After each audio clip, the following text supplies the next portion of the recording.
night, and if 1 o'clock in the morning, if you're both up and out, it will be both wet and chilly.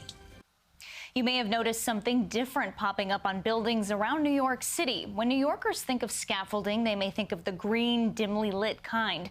One company is trying to change that reputation. CBSN New York's Dave Carlin has more. Manhattan is home to more than 4,000 separate scaffolding sites, stretching almost 150 miles. They've looked the same for decades. But this new design is popping up. Yeah, I hadn't seen it before. Shiny, bright, and white, replacing what has long been drab and dark. We're trying to create a white glove service for the installation, for the pedestrian, and for the ground floor retailer. Benjamin Krall started up Urban Umbrella about 10 years ago. His scaffolding features translucent top panels and LED lighting. Here you see the latest installation coming together at the corner of Astor Place and Broadway in NoHo. I approve. A scaffold is a scaffold, but it does look more pleasing to the eye. The cost is 3 to 4 times more than traditional scaffolding.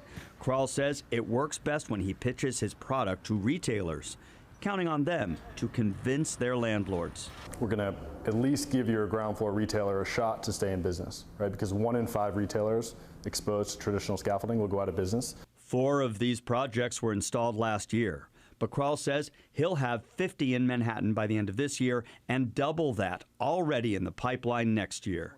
He says this took about a decade to catch on because offering something so new and refining the materials took time.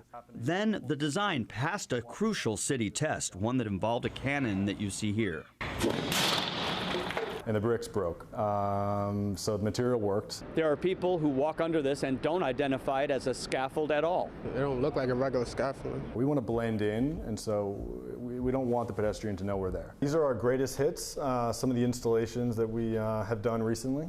Is there one that gives you an emotional pull? Well, I think one we did here at the Frank Campbell Funeral Home on the Upper East Side. We don't want people to know that there's actually work happening. That's the whole point. Krall says innovations rolling out next year include more projects like this one where mirrors are added above. A reflective funhouse mirror on the rooftop so that folks could do selfies. Also look for more lights that change colors and music piped in. Innovations that help businesses. But Krall knows one thing will never change about any kind of scaffolding. They're still happy when it comes down. No matter how pretty it is. In NoHo, Dave Carlin, CBSN New York.